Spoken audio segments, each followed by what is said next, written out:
Okay, so for my first manifesto, I don't like being told what to do or telling people what to do. And this is my little image.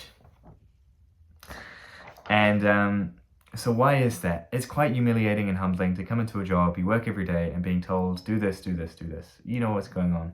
You've been there enough. So the theory I wanted to talk about was I wanted to look at Taylorism and also Marx satisfaction argument, and just see how those two work together and see if we can find a solution. So Marx, when he talks about satisfaction, his second principle is all about the worker has to actually do the work for themselves and feel some sort of identity and accomplishment there. Now we have a problem with Taylorism, who sort of takes all the power and critical thinking and doing of the worker away and condenses all that thinking power with the management. But I think we can still have a solution that's efficient with Taylorist principles and still gives the worker some reward and accomplishment. So how do we do this? I think instead of telling what to do, you ask, what do you think you should be doing? You know? And there are obviously always going to be some issues like this. Sometimes the worker's going to have like a bad idea, like I want to clean the roof, you know? But I think nudging, the manager then has to nudge and then be asking, or explaining, maybe that's not the best use of our time. Another issue is that sometimes critically thinking is taxing and make the job harder. I know for myself, when I'm cooking in the kitchen with my brother who's a chef, I just ask, because I don't want to think. That's too hard, So getting workers to critically engage and evaluate, what do I want to be doing? What order should I do my chores today? Might make the job a lot harder. So that's something to consider.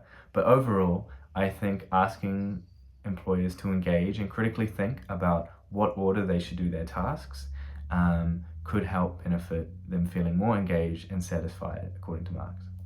Okay, so for my second manifesto, I believe that social elements of the workplace are integral and really important.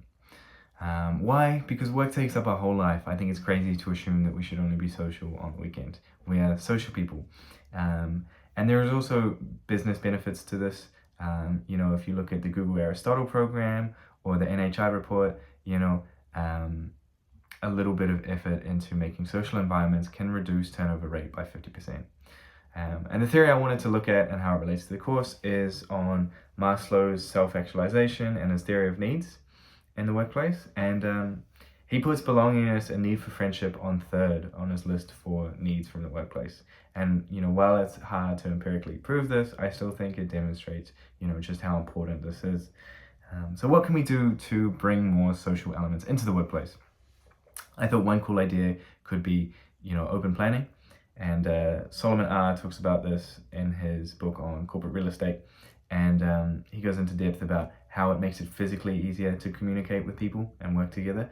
But on top of that, it also takes away a lot of the hierarchy of an office, who has the biggest office and little segments of everything, to where people actually feel comfortable, sharing ideas and communicating, even if they're not on the same hierarchical level. And another cool idea that I thought was interesting was the use of whiteboards and being able to, show your work or show your working, and how that could be inspirational to the people around you, or make them feel like they're not alone in their work.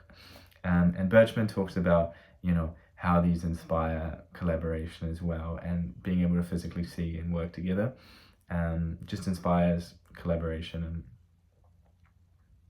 all those sorts of things.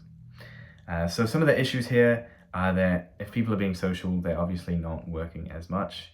And I think the key to defeating that one is to change the frame of mind from what's the input, how much effort are we putting in, to how much are we getting out.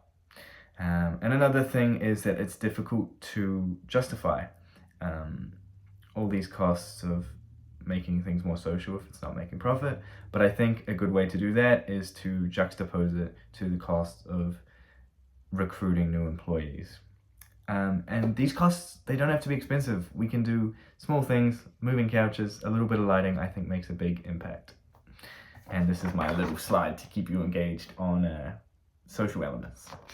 Okay, so for my third manifesto, I believe in strengthening worker voice.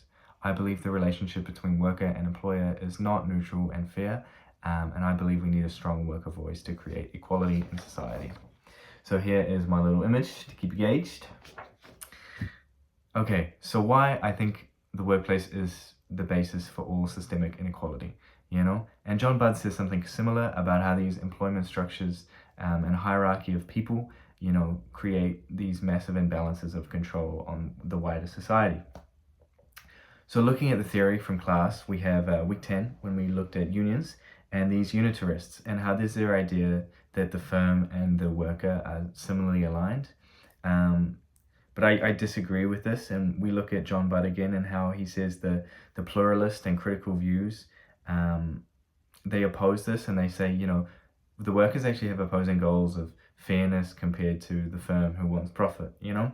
So it's obviously very difficult when we discuss what can we do about this, because it's such a big issue. But I can give some insight into what we may be able to do to make this easier. So I think one thing when we talk about, you know, building unions and having strong worker voice is that when we introduce them in the workplace, you know, we have this concept of workers are already identifying with the business. So it doesn't become like a business is the bad guy and we're the good guys and there's conflict. We got to take that away if we're bringing unions into the workplace. And I think another thing that the firm needs is transparency. There needs to be lots of transparency if we're discussing unions and things like this. And we need to make the system the bad guy. So these basically framing tools to make unions work and make them possible to operate in a workspace and not have conflict. I think that's really important, and that's how we're going to bring about change.